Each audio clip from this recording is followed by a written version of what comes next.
বর্তমানে অনেক মানুষই কোরবানির গোশত ৩ ভাগে ভাগ করেন না এবং গরিব মিসকিন ও আত্মীয়স্বজনদের দেন না। অধিকাংশ গোশত ফ্রিজে জমা করে রাখেন। এ বিষয়ে ইসলামের সঠিক দিক নির্দেশনা জানতে চাই।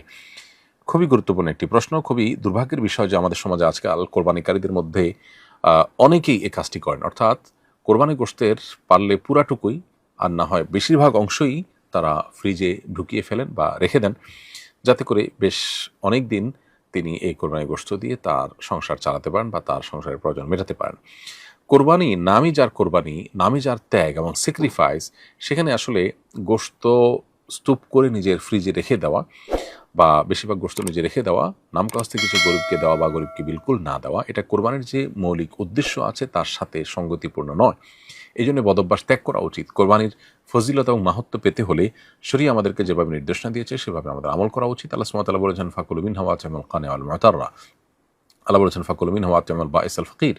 অতএব কোরবানির গোশত এটি আল্লাহর নির্দেশনা অনুযায়ী নিজে খাবো এবং পাড়া প্রতিবেশী আত্মীয়স্বজনকে দিব এবং গরিব দুঃখীকে দিব। অতএব ৩ ভাগে ভাগ করাটা ফরজ কিংবা ওয়াজিব না হলেও এটা মুস্তাহাব এবং উত্তম। যথাসম্ভব ৩ ক্যাটাগরিতে আমাদের কোরবানির গোশতকে ভাগ করা উচিত এবং নিজেই আল্লাহ তাআলা হালাল করেছেন আমার জন্য খাওয়া কোরবানির গোশত, অতএব আমি নিজে কিছু রাখবো আর দান করে দিব, অন্য মানুষকে দিব, এমনটি হওয়া উচিত। সবগুলো বা বেশিরভাগ গোশত রেখে দেওয়া এটা খুবই অনুত্তম এবং অনুচিত একটা কাজ। কোরবানির ফজিলত এবং মাহাত্ম্য এর ফলে কমে যেতে পারে, এমনকি আমরা মাহরুমও হতে পারি যদি উদ্দেশ্যই হয় এখান থেকে শুধু ফ্রেশ গোশত আহরণ করা কিংবা দীর্ঘদিনের গোশতের চাহিদা মেটানো। অতএব এই জায়গাটাতে আমাদের বড় ধরনের সংশোধনী আনা দরকার এবং কৃপণতা ছেড়ে মানুষকে দান করার ব্যাপারে আমাদের আরও বেশি উন্মুক্ত হস্ত হওয়া উচিত এবং আরও বেশি সচেষ্ট হওয়া উচিত।